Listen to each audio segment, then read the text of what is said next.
नमस्कार साथियों, मैं आशा करता हूँ आप सभी शानदार होंगे। और आज का जो लेक्चर है आपका एज के ऊपर होगा और काफ़ी इम्पोर्टेंट चैप्टर है ये। और अक्सर इस चैप्टर से एक आध क्वेश्चन आ जाता है तो आपको हैंडल करने आना चाहिए, ठीक है। और देखिए, इसमें मैं एक लॉजिक बताऊंगा, एक लॉजिक समझिए, इसको कंसेप्ट समझिए या फिर आइडिया समझिए, जो समझना समझ लीजिए, लेकिन उसी उसी के बेस्ड पे होना चाहिए, ठीक होगा, मतलब क्वेश्चन सॉल्व, ठीक है। और इसमें क्या है, अगर आपने इक्वेशन बनाना सीख लिया है, ठीक है, बस इसमें क्या है कि इक्वेशन का खेल है।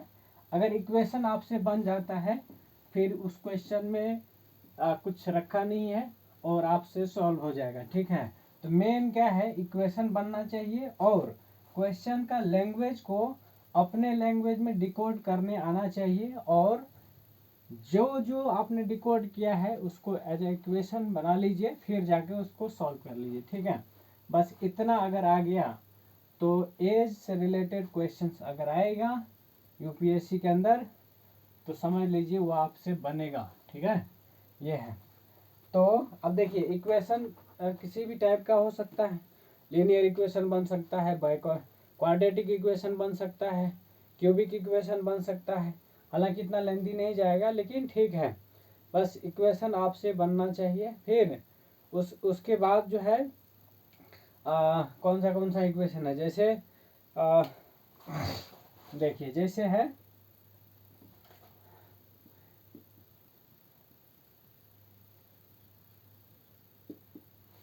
इक्वेशन, तो इक्वेशन जैसे आपसे लीनियर इक्वेशन, ठीक है, फिर क्वाड्रेटिक इक्वेशन, फिर क्यूबिक इक्वेशन, और भी इक्वेशन है लेकिन इतना से काम चल जाएगा, ठीक है। फिर है ना, टू वेरिएबल इक्वेशन भी बन सकता है ना, थ्री वेरिएबल इक्वेशन, इस टाइप से। तो जो क्वेश्चन का जो क्वेश्चन में लैंग्वेज है उसको डिकोड कर लीजिए, फिर उसके बाद जो है ना क्वेश्चन सॉल्व करिए, मतलब इक्वेशन सॉल्व करके आपको आंसर निकलेगा, ठीक है। तो जैसे अभी क्वेश्चन ले रहे हैं, ठीक है, यूपीएससी का ही क्वेश्चन ले लेते हैं, ठीक है। जैसे एक क्वेश्चन है, a father is 9 times as old as his son and the mother is 8 times as old as the son. The sum of the father's and the mother's age is 51 years, ठीक है। What is the age of the son. देखिए, ये 2015 का question है, UPSC में पूछा हुआ था, ठीक है। तो देखिए क्या कह रहा है कि जो फादर का एज है सन के एज के 9 टाइम्स है, और जो मदर का है वह 8 टाइम्स है सन के एज के, ठीक है। और दोनों का एज का सम दिया है, मतलब मदर और फादर का एज का सम दिया है, ठीक है। तो देखिए, सीधी सी बात है, आपको क्या करना है, इस क्वेश्चन में जो लैंग्वेज दे रखा है उसको पहले डिकोड कीजिए, ठीक है। डिकोड क्या क्या करना है, जैसे इसमें कहा है कि जो सन का एज है ना, जो सन का एज है उसके एज के 9 टाइम्स जो है उसके फादर का एज है। तो मान लेते हैं लेट, ठीक है, लेट फिट ज़्यादा नहीं करना है आपको, सीधे सीधे है ना शॉर्ट में आंसर निकालना है, ठीक है। तो सन का एज जो है, सन का एज मान लेते हैं एक्स ईयर्स है, ठीक है। तो ऑब्वियस सी बात है, फादर का एज कितना हो जाएगा, 9x होगा। क्यों? क्योंकि सन के एज के 9 टाइम्स है, ठीक है। फिर मदर का एज कितना होगा, मदर का एज जो है आपका हो जाएगा ये 8x, ठीक है, क्योंकि कहा है 8 टाइम्स ऑफ द सन है, ठीक है।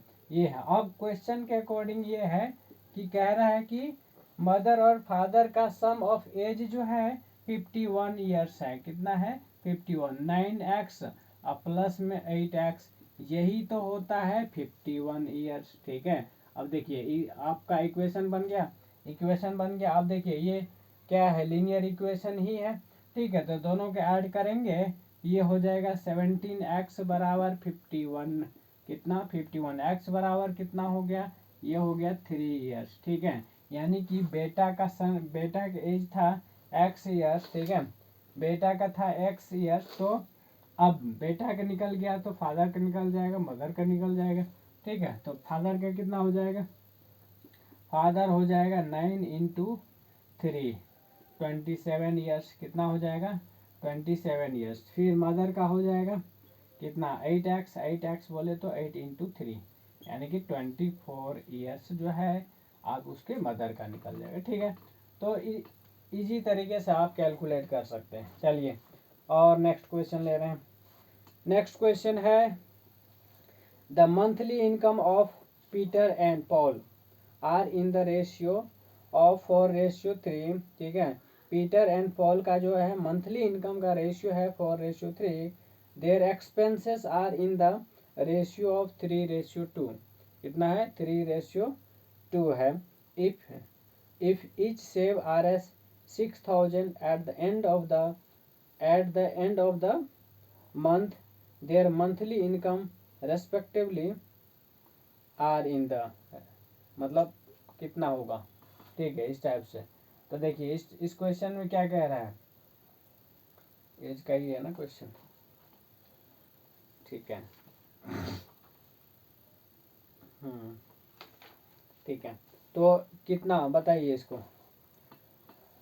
Income of Peter and Paul कितना है 4:3 में है। ठीक है, 4:3 में है।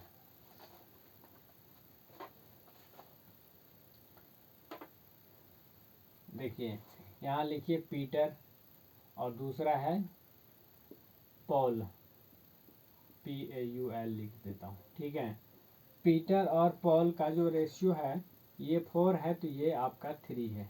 ठीक है, कितना है 3 है ना। और उसके बाद कह रहा है their expenses are in the ratio, expense का रेशियो दिया है। ये तो हो गया ये आपका हो गया इनकम, राइट, क्या हो गया इनकम। और एक्सपेंस भी दिया है, एक्सपेंस का रेशियो जो है कितना दिया है, एक्सपेंस का रेशियो आपका 3:2 दिया है। ये हो गया 3:2। ठीक है, अब देखिए थोड़ा सा लॉजिकली काम कीजिए। ठीक है, इनकम और एक्सपेंस क्या रिलेशन है बताइए। इनकम और एक्सपेंस मतलब अगर इनकम में से एक्सपेंस को माइनस कर देंगे तो सेविंग आएगा।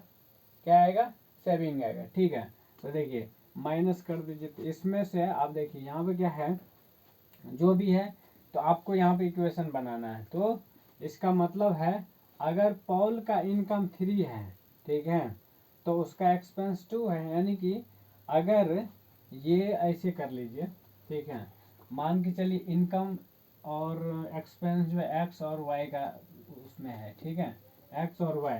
ठीक है, तो ये कितना हो जाएगा, ये 3x मान लीजिए और ये 2y हो गया। ठीक है, और यहाँ पर कितना हो जाएगा 4x और ये हो जाएगा आपका 3y। ठीक है, अब देखिए यहाँ पर एक चीज दे रखा है, if etch save Rs 600 at the end of the month, month के एंड में दोनों को 6000 बचता है। यानी कि ये जो माइनस करने के बाद जो है 6000 दोनों को, यानी पीटर को भी पॉल को भी बचता है। अकॉर्डिंग टू क्वेश्चन आप क्या लिख सकते हैं, 4x माइनस करेंगे 3y, है ना, तो ये हो जाता आपका 6000। क्लियर है। दूसरा ये पॉल का ये हो जाएगा 3x माइनस में 2y। क्लियर है, ये हो जाएगा आपका 6000, राइट, ये भी उतना ही बचाता है। अब देखिए इसको सॉल्व कर लीजिए, क्योंकि देखिए यहाँ दो वेरिएबल है, दो इक्वेशन भी बन रहा है, तो इसका मतलब दोनों वेरिएबल का वैल्यू निकलेगा। ठीक है, इसको जरा सॉल्व कीजिए। ये सॉल्व करेंगे तो कितना आ जाएगा, हाँ किसी एक को कटा दीजिए, तो इसको जो है जैसे इसको मल्टीप्लाई कर दीजिए 2 से, इसको मल्टीप्लाई कर दीजिए 3 से। ठीक है, तो ये बनेगा आपका कितना, ये बन जाएगा आपका 8x माइनस में कितना 6y। ठीक है, और नीचे में हो जाएगा, नीचे में कितना हो जाएगा, नीचे में हो जाएगा और इधर आपका 12000, राइट, 12000 हो गया। और इधर 9x माइनस ये बन जाएगा 6y, ये होगा आपका 18,000, राइट, 18,000 हो गया। अब इसको सॉल्व कीजिए, माइनस कर दीजिए, प्लस हो जाएगा, माइनस हो जाएगा, ये कट गया, ठीक है। ये कटा तो इधर कितना 9 माइनस एक्स बराबर हो गया -6000, राइट। एक्स बराबर कितना हो गया 6000, एक्स बराबर 6000 आया, ठीक है। अब एक्स का वैल्यू किसी एक इक्वेशन में रख दीजिए, ठीक है, किसी एक इक्वेशन में रख दीजिए।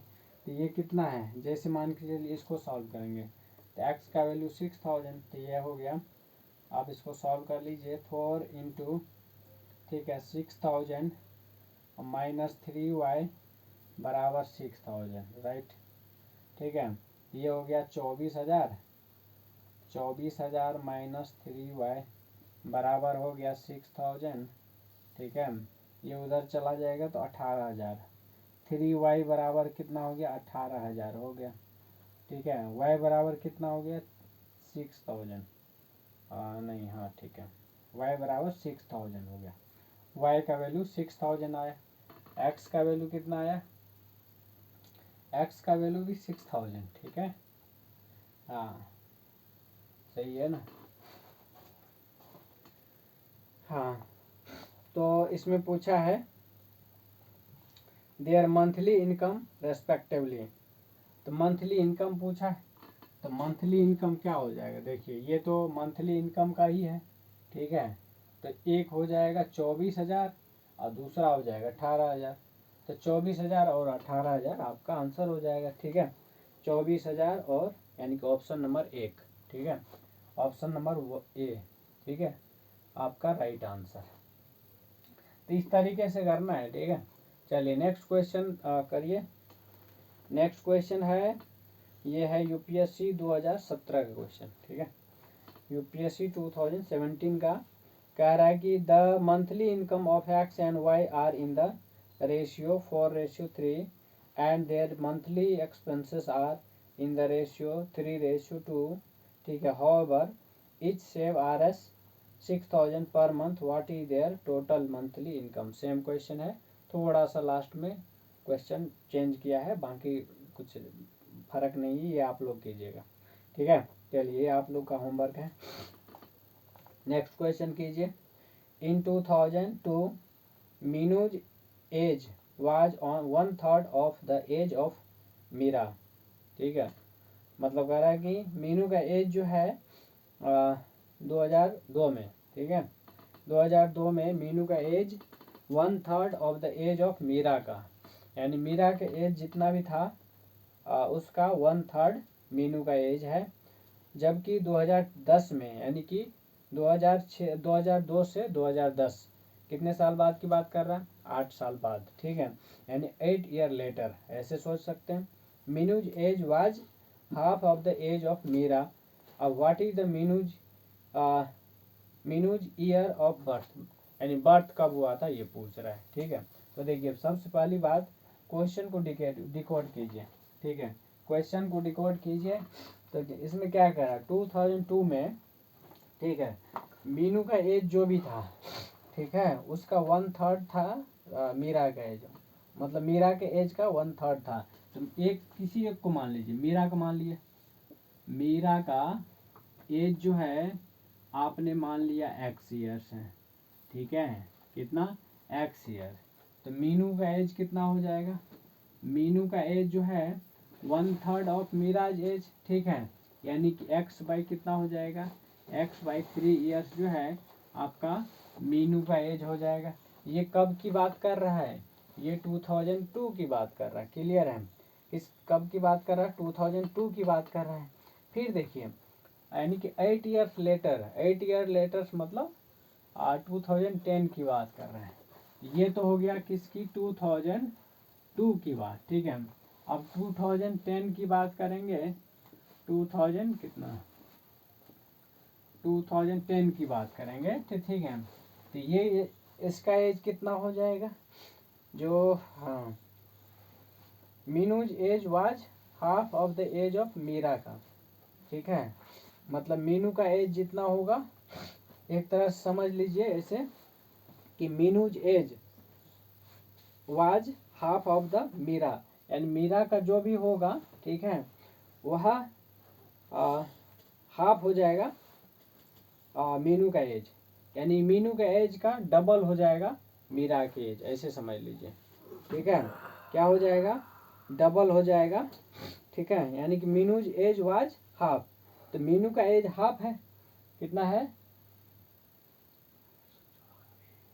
हाँ ठीक है, यानी कि मीनू का एज जो है क्या है, हाफ, किसका, मीरा के एज का। ठीक है, हाँ ठीक है, तो इसका मतलब है 2010 8 ईयर्स लेटर। ठीक है, तो 8 ईयर्स लेटर मतलब इसका मीरा का एज कितना हो जाएगा, x+8 होगा, और मीनू का एज जो हो जाएगा x+3 अभी है, और प्लस में 8 ईयर्स जोड़ दीजिए। ठीक है, ये हो गया। अब क्या करना है, आपको जो है इक्वेशन बनाना है। ठीक है, इक्वेशन कैसे बनेगा, क्वेश्चन पे गौर कीजिए जरा। कह रहा है कि जो मीरा के एज है, मीरा के एज, ठीक है, मीरा का एज, मीनू का एज देखिए यहाँ कम दिख रहा है ना। ठीक है, तो इसका मतलब मीनू का एज जो है उसका डबल एज है मीरा का एज। ठीक है, तो ये हो गया आपका मीरा का, और ये हो गया आपका मीनू का। ठीक है, तो मीनू को एज में 2 से मल्टीप्लाई करेंगे तो मीरा के एज बन जाएगा। ठीक है, इसका मतलब है 2 इंटू x/3 प्लस में 8, ये हो जाएगा आपका x+8 के इक्विवेलेंट। ठीक है, तो ये इक्वेशन बना। ठीक है, अब जरा इसको सॉल्व कीजिए, तो ये हो जाएगा कितना, ये हो जाएगा 2x डिवाइडेड बाई 3। ठीक है, अब प्लस में कितना 16 बराबर हो जाएगा आपसे x+8। ठीक है, कितना हो जाएगा, x+8 हो गया। क्लियर है। अब देखिए 2x प्लस ये हो जाएगा 16×3 = 48 डिवाइडेड बाई 3, तो 3 उधर लेके चला जाइए, तो हो जाएगा आपसे 3x प्लस में 24। राइट, अब इसको ज़रा सॉल्व कीजिए, तो ये हो जाएगा आपका कितना, x बराबर 24, x बराबर कितना हो गया 24। अब जब x का वैल्यू आ गया तो दोनों का एज आराम से खटाखट निकलेगा। ठीक है, दोनों के एज जो है खटाखट निकलेगा। ठीक है, अब पूछा है यहाँ पर what is the Meenu's year of birth, Meenu का ईयर ऑफ बर्थ पूछा है। ठीक है, ईयर ऑफ बर्थ पूछा है, तो ज़रा निकालिए ईयर ऑफ बर्थ, यानी कि 2010 में से कितना, ये एक्स किसका है, ये मीरा के एज है। ठीक है, मीरा का एज है, तो मीनू का एज कितना हो जाएगा 2002 में। ठीक है, x/3, x/3 बोले तो 8 या 24, 8 ईयर्स। ठीक है, कितना 8 ईयर्स, यानी कि 2002 में से फिर पीछे चले जाइए, कितना 8 साल, 8 साल पीछे जाएंगे तो कितना हो जाएगा बताइए, 8 साल पीछे जाएंगे तो हो जाएगा 96, 96 नहीं 2002 है ना, 2002 में से कितना 8 माइनस करना है, 8 माइनस करना है, तो ये तो 8 ईयर्स हो जाएगा। मीनू का एज 8 ईयर्स, तो मीना के किसका पूछा है, मीनू पूछा है, ये है मीनू। हाँ ठीक है, मीनू का ही पूछा है, तो मीनू तो 2002 में 8 साल की थी, तो ईयर ऑफ बर्थ पूछा है, तो 8 साल 2002 से 8 साल पीछे कितना हो जाएगा, 600 में से 6 माइनस होगा, यानी 94, सॉरी हाँ 94 हो जाएगा, 94, यानी 1994 ईयर्स। मतलब ईयर ऑफ बर्थ जो है, ईयर ऑफ बर्थ जो है 1994 हो जाएगा। क्लियर है, कितना हो जाएगा 1994। ये आपका ऑप्शन नंबर बी है। ठीक है, ऑप्शन नंबर बी आपका आंसर हो जाएगा। ठीक है, 1994। ठीक है, बिल्कुल करेक्ट। तो इस तरीके से आपको निकालना है, जो जो क्वेश्चन है ना उसको डिकोड कर लीजिए पहले। ठीक है, डिकोड करने आ गया, समझ जाइए, आप आराम से उसको सॉल्व करेंगे। क्लियर है। ठीक है, चलिए नेक्स्ट क्वेश्चन कीजिए। एक कह रहा है Ina was born 4 years after her parents marriage, ठीक है। इना जो है, Ina was a born 4 years after her parents marriage, her mother is 3 years younger than her father and 24 years older than Ina, ठीक है, who is 13 years of age, है ना। फिर at what age did Ina's father get married, अब कह रहा है इना के फादर को मतलब शादी कब हुआ था, ये पूछा है, ठीक है। चलिए ये आपका होमवर्क है, ये क्वेश्चन आपको करना है, बस कुछ नहीं करना है इसमें। आपको इक्वेशन, एक तो इक्वेशन बनाने आना चाहिए, दूसरा जो है क्वेश्चन को डिकोड करने आना चाहिए, मतलब आपकी इंग्लिश ठीक ठाक होनी चाहिए। ठीक ठाक मतलब ये थोड़ी समझ की, है ना, समझ होनी चाहिए, ठीक है, क्या क्वेश्चन पूछना चाह रहा है ना। ये चीज़ समझ में आ गया तो उसको मैथमेटिकल लैंग्वेज में इंटरप्रेट कर दीजिए। फिर जैसे इंटरप्रेट करेंगे, अब कुछ कुछ कॉमन सेंस का खेल होता है, ठीक है। कॉमन सेंस ये है कि अब जैसे यहाँ मीरा एज और मीनूज एज निकाला है, ठीक है, तो आपको समझ आना चाहिए कौन बड़ा कौन छोटा है, ठीक है, तो उसके हिसाब से गेस भी कर सकते हैं आप। इक्वेशन बनाने में कई बार होगा कि लैंग्वेज इतना एग्जैजरेट करके लिखा रहता है कि आपको इक्वेशन में कन्फ्यूजन होगा कि इससे पहले टू लगाए कि इससे पहले लगाए। कई लोगों को मैंने देखा है ये कन्फ्यूजन होता है, जैसे 2 इंटू यहाँ किए ना, कई लोग पूछेगा यहीं क्यों लगा दिए, ठीक है, यानी double of half of the age of Meera, कुछ ऐसा कुछ लिखा हुआ, ठीक है। तो ये चीज़ जो है ना, या तो कॉमन सेंस यहाँ से लगा लीजिए, या फिर आपको एग्जैक्ट मैथमेटिक्स आ रहा है लैंग्वेज समझ के, है ना, तब वहाँ से कर लीजिए, ठीक है। तो ये कॉमन सेंस अगर लगा रहे हैं तो समझ रहे हैं तो आपके मिस्टेक होने का चांस कोई मतलब बचता नहीं है, ठीक है। चलिए ये आपका होमवर्क है, ठीक है। ये क्वेश्चन कीजिए, ये 2022 का क्वेश्चन है, ठीक है। थोड़ा सा लंबा क्वेश्चन है लेकिन बस इसमें लॉजिक ही काम करेगा आपसे, ठीक है। देखिए क्या कह रहा है question, consider the following question and 2 statement given below, ठीक है। पहला क्वेश्चन है what is the age of Manisha, पहला क्वेश्चन। दूसरा क्वेश्चन है मतलब स्टेटमेंट है, ये क्वेश्चन है what is the age of Manisha, और नीचे पहला स्टेटमेंट है Manisha is 24 years younger than her mother, मतलब उसकी माँ की जितनी एज हो रही है उससे 24 years मनीषा जो है यंगर है, छोटी है। स्टेटमेंट 2 में कह रहा है कि 5 years later the age of Manisha and her mother will be in the ratio 3:5, ठीक है, 3:5 है। अब उसके बेसिस पे, यानी कि दो स्टेटमेंट के बेसिस पर, है ना, आप नीचे क्वेश्चन है which one of the following is correct in respect of the questions and the statements, ठीक है। स्टेटमेंट और क्वेश्चन के बेस्ड पर कौन सा करेक्ट स्टेटमेंट है, कौन सा करेक्ट आपका ऑप्शन है, ठीक है। तो स्टेटमेंट पहला ऑप्शन है statement 1 alone is sufficient to answer the question, second है statement 2 alone is sufficient to answer the question, फिर थर्ड में है सी में है both statement 1 and statement 2 are sufficient to answer the question, और D में है आपका both statement 1 and statement 2 are not sufficient to answer the question. देखिए तो इस टाइप के क्वेश्चन में कुछ नहीं, आपका लॉजिक ही काम करने वाला है। जितना स्ट्रॉन्ग आप लॉजिक में होंगे आपका आंसर का करेक्ट होने का उतना ही ज़्यादा चांस है, क्लियर है। तो ये चीज़ जो है आपको उतना ही अपने लॉजिक को, कॉमन सेंस को स्ट्रॉन्ग करना है, बूस्ट करना है, ठीक है। तो देखिए अब देखिए, है ना, इसको सॉल्व कैसे करेंगे, इसको सॉल्व कैसे करेंगे बताइए, ठीक है। तो देखिए क्या है, what is age of Manisha, question यही है, what is age of Manisha, ठीक है।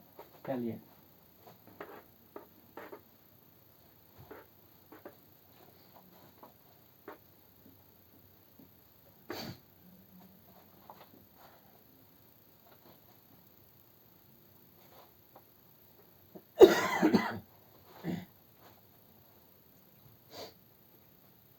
ठीक है, तो देखिए अब पहला स्टेटमेंट है मनीषा। देखिए मनीषा के एज मान लेते हैं, मनीषाज एज मान लिया x ईयर्स है। कितना है? x years. ठीक है, तो ऑब्वियस सी बात है, क्वेश्चन में ये कह रहा है कि मनीषा की मदर जो है ना, मनीषा के एज से 24 ईयर्स ग्रेटर होगी। ठीक है, तो मदर की एज कितनी हो जाएगी? x plus 24। हालांकि क्वेश्चन में कह रहा है कि मनीषा जो है मदर की एज से 24 ईयर यंगर है, तो बात घुमा फिरा के वही है ना, x इसका मदर का एज x प्लस 24। ठीक है, ये है। चलिए अब ये स्टेटमेंट 1 हो गया। फिर स्टेटमेंट किधर गया? हाँ ठीक है, फिर स्टेटमेंट 2 है 5 years later the age of Manisha and her mother will be in the ratio 3:5। 5 years later, 5 years later यानी कि अगर मनीषा का एज x प्लस 5 हो जाएगा, 5 years later, 5 years later। ठीक है, तो मनीषा के एज हो गया x प्लस 5। ठीक है, x प्लस 5। ठीक है, तो मदर की एज कितनी हो जाएगी? x प्लस 29 हो जाएगा। x प्लस 29 ये मदर की हो जाएगी। क्लियर है? ये मदर की हो जाएगी एज। ठीक है, मनीषा की मदर की एज हो जाएगी। ठीक है, अब 5 years लेटर अगर दोनों का एज कह रहा है कि कितना हो जाना चाहिए? x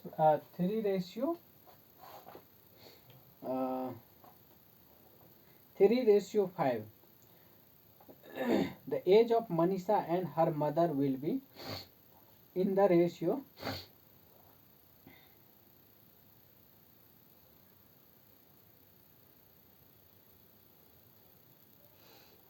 3:5। ठीक है, तो देखिए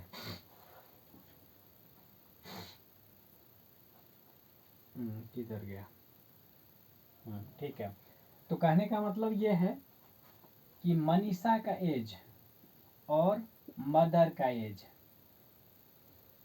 दोनों का रेशियो दिया है। कितना है? 3:3/5 है ना, 3 हाँ ठीक है, 3/5। ठीक है, अब देखिए जरा ऊपर देखिए और नीचे देखिए, तो ऊपर में क्या है? x और x प्लस 24। ठीक है, अब देखिए ये अभी के हिसाब से अगर स्टेटमेंट 1 सफिशिएंट, मतलब केवल स्टेटमेंट 1 अगर गिवन होता तो क्या सोच सकते थे? अगर x को कुछ भी मानेंगे, x को अगर 10 मान लिया तो इसका एज हो जाए, मदर की एज हो गया 34 वर्ष। ठीक है, अगर 15 माना तो 24 ऐड हो जाएगा, 16 माना तो 24 ऐड हो जाएगा। तो मतलब ये आप फिक्स नहीं है। क्या है? फिक्स नहीं है, डिपेंड करता है कि मनीषा का एज कितना है। ठीक है, मनीषा का एज कितना है उसके हिसाब से उसके मदर की एज डिसाइड हो जाएगी। ठीक है, तो पहले स्टेटमेंट से ये पता चल रहा है। अब देखिए, अब इस स्टेटमेंट से ये भी पता चल रहा है ना कि दोनों का एक्स फिक्स नहीं हो सकता, दोनों का एक्स एज फिक्स नहीं हो सकता। अब दूसरे स्टेटमेंट में कह रहा 5 years लेटर, 5 years लेटर दोनों के टर्म्स एंड कंडीशन को क्या कर दिया? फिक्स कर दिया ना, यानी कि 3:5 अगर दिया है यानी 5 वर्ष बाद, इसका मतलब क्या है? इसका मतलब क्या है? इसका मतलब ये है कि 5 वर्ष बाद इस रेशियो में आ जाएगी। ठीक है, क्या हो जाएगी? इस रेशियो में। अब देखिए एज चाहे जो भी हो, लेकिन रेशियो क्या हो गया? फिक्स है ना, फिक्स है। इसका मतलब इससे पता चल रहा है, अभी तक तो ये पता नहीं चल रहा था ना कि एज कुछ भी हो सकता है, मनीषा का भी कुछ एज कंसीडर कर सकते हैं, उसके हिसाब से उसके अकॉर्डिंगली उसके मदर के एज निकलेगा। तो ये तो सफिशिएंट नहीं है, मतलब statement 1 alone is not sufficient. ठीक है, उसके लिए ये भी चाहिए। तो इससे दिख गया कि दोनों स्टेटमेंट सफिशिएंट हैं आंसर देने के लिए। मनीषा की एज फाइंड करने के लिए दोनों स्टेटमेंट सफिशिएंट होना चाहिए, मतलब दोनों जरूरी है। ठीक है, अब स्टेटमेंट आंसर पढ़िए, मतलब ऑप्शन पढ़िए। ठीक है, ऑप्शन में पहला ऑप्शन तो ये है कि अलोन सफिशिएंट, ये तो नहीं हो सकता है, ठीक है। पहला स्टेटमेंट पहला ऑप्शन जो है ये कह रहा है कि स्टेटमेंट 1 इज अलोन सफिशिएंट, कभी नहीं हो सकता है ना। ऊपर में मैंने समझा दिया कैसे नहीं हो सकता है। सेकंड पढ़िए बी में, स्टेटमेंट 2 अलोन इज सफिशिएंट। अब ये ना होता और केवल रेशियो दे देता तो रेशियो भी तो अलग अलग का हो सकता है ना। जैसे अगर एक रेशियो 2 है, 1:2 का मतलब क्या हो गया, अगर मैं 10 साल का हूँ, ठीक है, अगर मैं 10 साल का हूँ और आप जो है 20 साल का हो जाएंगे, है ना। अगर मैं 20 साल का हूँ, 40 साल का आप हैं, तो भी 1:2 में है, तब भी तो फिर नहीं है ना। तो सेकेंड एलोन मतलब statement 2 alone is not sufficient, ठीक है, तो ये भी कभी नहीं हो सकता। चलिए सी पढ़िए, सी में क्या कह रहा है, statement 1 and statement 2 are sufficient to answer the question. बिल्कुल ये स्टेटमेंट पर गौर कीजिएगा, ठीक है। दोनों स्टेटमेंट जरूरी है आंसर देने के लिए। क्वेश्चन ये है कि मनीषा के एज क्या है, ठीक है, मनीषा की एज क्या है। तो स्टेटमेंट 1 और statement 2 both are sufficient to answer the question, ठीक है। तो ऑप्शन नंबर सी जो है आपका करेक्ट आंसर हो जाएगा। हालांकि फोर्थ ऑप्शन भी हम बता देते हैं, ठीक है। फोर ऑप्शन है, both statement 1 and statement 2 are not sufficient, ठीक है। तो ये तो होगा नहीं, ठीक है, ये नहीं होगा। आप है ना थोड़ा सा लॉजिक लगेंगे तो पता चल जाएगा। तो डी भी नहीं होगा, तो आपका option number C statement C option जो है करेक्ट है। क्लियर है, समझ में आया, ठीक है। इस तरीके से ऐसे क्वेश्चन का आंसर दे सकते हैं, ठीक है। ये लॉजिकल है, टोटली लॉजिकल क्वेश्चन है, कॉमन सेंसिकल क्वेश्चन है, ठीक है। तो इस टाइप के क्वेश्चन में आपको बिल्कुल घबराना नहीं, ओपन माइंडेड रहिए और फ्री टू थिंक, ठीक है। जितना है ना ओपनली थिंक करेंगे आपके आंसर्स के एक्यूरेसी होने का उतना ही ज़्यादा चांस है, ठीक है। ये चीज़ है। चलिए एक क्वेश्चन और ले लेते हैं, ठीक है, एक क्वेश्चन और लेते हैं, फिर इस चैप्टर को अलविदा कहेंगे। और इस चैप्टर के अंदर ये देखिए, ये जो भी 35 मिनट 40 मिनट का लेक्चर बनेगा, लेकिन इसको गौर से जितना मैंने बोला है ना उतना अगर आप फॉलो करेंगे तो इस चैप्टर से अगर क्वेश्चन आएगा तो आपसे नहीं छूटने वाला है, आपसे बन जाएगा, ठीक है। इस टाइप। चलिए क्वेश्चन और लिए, father said to his son N years back I was as old as you are now, ठीक है। My present age is 4 times your age N years back, ठीक है। फिर if the sum of the present age of the father and the son is 130 years what is the difference of their age, what is the difference of their age, ठीक है। अब देखिए कई बार होता है कि आप जो है ना ऑप्शन के थ्रू भी क्वेश्चन को एलिमिनेट कर सकते हैं और आसानी से आंसर दे सकते हैं, ठीक है। यहाँ देखिए जरा, यहाँ है ना, यहाँ क्या करा, a father said to his son, एक बेटा अपने बाप से कहता है, एन ईयर्स बैक, एन का वैल्यू कुछ भी रहा होगा, ठीक है, एन का वैल्यू एक कंसीडर कर लीजिए।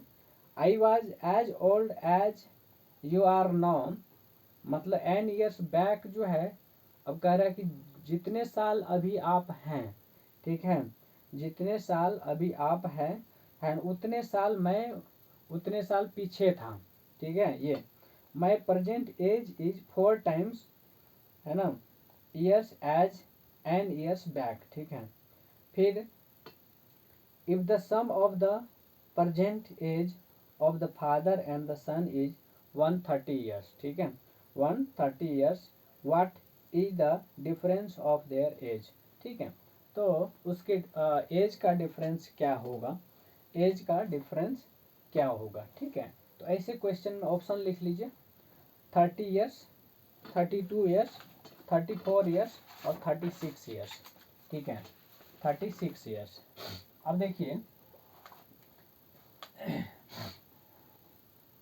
मैंने एक चीज़ बोला है, तो जब भी ऐसा क्वेश्चन आ जाए, ठीक है, एन ईयर्स बैक और इतना ईयर्स था तो इतना ईयर्स कमाई था, ऐसा कुछ, ठीक है, तो कुछ नहीं है, ऑप्शन में थोड़ा सा गौर कीजिएगा क्या कह रहे हैं। एन ईयर्स बैक, एन का वैल्यू कुछ भी आप अपने हिसाब से एज्यूम कर लीजिए, ठीक है, और एज्यूम करने के बाद, ठीक है, फिर चली जाइए बैक में उतने साल पीछे, ठीक है, उतने साल पीछे। अगर यहाँ से देखिए, अगर 30 ईयर्स रखते हैं, ठीक है, 30 ईयर्स रखते हैं तो 30 ईयर्स बैक चले जाइए, तो 30 ईयर्स बैक जो है उसके फादर कितने ईयर्स के हो जाएंगे, ठीक है, कितने ईयर्स के हो जाएंगे, ठीक है, अगर मान के चलिए 30 ईयर्स है, ठीक है, और एक का एज ये 30 ईयर्स है, ठीक है, तो दूसरा कितना हो जाएगा, और दोनों का एज का हाँ,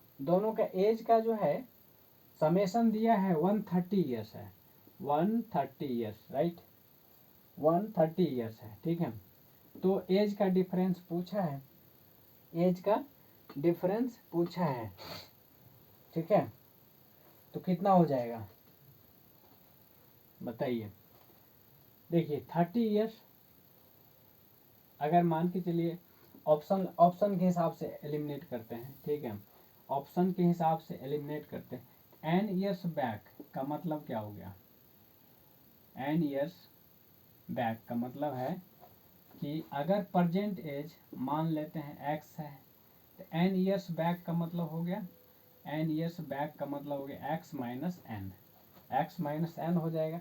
अब एक्स माइनस एन ईयर्स जो है, I was as old as you are now, ठीक है, अब कह रहा है कि आप जितने साल के अभी हैं, ठीक है, अभी आप जितने साल के हैं, तो ये तो प्रजेंट एज है, ठीक है, ये प्रजेंट एज है, और x माइनस एन जो है वह n ईयर्स बैक का है, क्या है, बैक का है, ठीक है, तो इस हिसाब से कितना हो जाएगा, हाँ, तो n ईयर्स बैक ये x माइनस ये। अब देखिए यहाँ पर दोनों का जो है अलग अलग, मतलब एज्यूम करना, कंसीडर करना पड़ेगा, दोनों का अलग अलग कैसे कंसीडर करेंगे। अगर ये है ना, मतलब सन का मान के चलिए, सन का है, ठीक है, एन ईयर्स बैक सन का कितना होगा, ठीक है, एन एक्स माइनस है, एक्स माइनस एन हो जाएगा, ये सन का एक्स माइनस एन हो गया। अब देखिए उतना साल, तो इसका मतलब क्या, इतने साल पहले उसके पिता का भी तो एज होगा ना, उतने साल पहले उसके पिता का भी एज होगा, और क्या होगा ये देखिए, 4 times your age N years back, ठीक है, अब कह रहा प्रेजेंट एज इज 4 टाइम्स, यहाँ गौर कीजिएगा, है ना, my present age is 4 times your age N years back. अब ये जो है, ये प्रेजेंट एज ये किसका है, सन का, अब इसको 4 टाइम्स से मल्टीप्लाई कर दीजिए, कितना, 4 टाइम्स से मल्टीप्लाई करेंगे, ठीक है, तो कितना हो जाएगा, हाँ, अगर ये है 4 टाइम्स, यानी 4 टाइम्स इसको करेंगे तो प्रजेंट एज एक्स हो गया, तो ये हो जाएगा कितना, फिर एक्स माइनस 4, 4 इंटू कितना, एक्स माइनस 4, ये हो जाएगा कितना, X is equals to 4x minus 16, 4x minus 16, इस टाइप से इक्वेशन बनेगा आपसे, ठीक है, और इक्वेशन बनने के बाद जो है, ठीक है, आप उसको सॉल्व करना है, ठीक है, सॉल्व, लेकिन ये थोड़ा सा आपसे लेंदी हो जाएगा, तो इस पे नहीं जाना, डायरेक्ट आपको ऑप्शन के थ्रू चले जाना है, ठीक है, क्योंकि इस टाइप के क्वेश्चन ना आप, क्योंकि देखिए वेरिएबल दिया है इसमें, ठीक है, और एग्जैक्ट स्टेटमेंट है ना, एग्जैक्ट क्या कहते हैं, मतलब जो होना चाहिए सॉल्यूशन के लिए वह वेरिएबल के टर्म में ही रहता है इसमें, ठीक है, तो ऐसे कंडीशन में क्या करना है आपको, ऑप्शन के थ्रू जाना है, तो ऑप्शन आप, है ना, 4 ऑप्शन जो दे रखा है, 30, 32, 34 और 36 ईयर्स, ठीक है, तो ये ऑप्शन पे ही काम करना है, ठीक है, इस क्वेश्चन के लिए, ठीक है, तो हालांकि आप ऑप्शन जो है मतलब आंसर जो है आपका 30 ईयर्स है, ठीक है, क्या है 30 ईयर्स है, इसको आपको सोचना है, ठीक है, इसको आपको सोचना है, ठीक है। चलिए, तो कहने का मतलब ये है कि आपको क्वेश्चन जो है इसमें एज वाले में आपको क्या करना है, एक तो इक्वेशन पर काम करना है, ठीक है, और दूसरी बात आपको जो है क्वेश्चन को डिकोड कर लेना है, ठीक है, ठीक है, और तीसरी बात लॉजिक और कॉमन सेंस पे वर्क करना है। अगर ये 3-4 चीज़ आपने काम कर लिया, ठीक है, तो इसमें कोई क्वेश्चन ऐसा नहीं बचेगा जो आपसे नहीं बने, ठीक है। चलिए एक क्वेश्चन आप लिख लीजिए, ठीक है, ये आपके लिए है। The sum of the age of P and Q is 42 years. 3 years back the age of P was 5 times the age of Q. Find the difference between the present age of P and Q. Find the difference between the present age of P and Q. ये है, इस question को आप लोग को करना है, ठीक है। चलिए यहीं पर ख़त्म करते हैं लेक्चर को, ठीक है।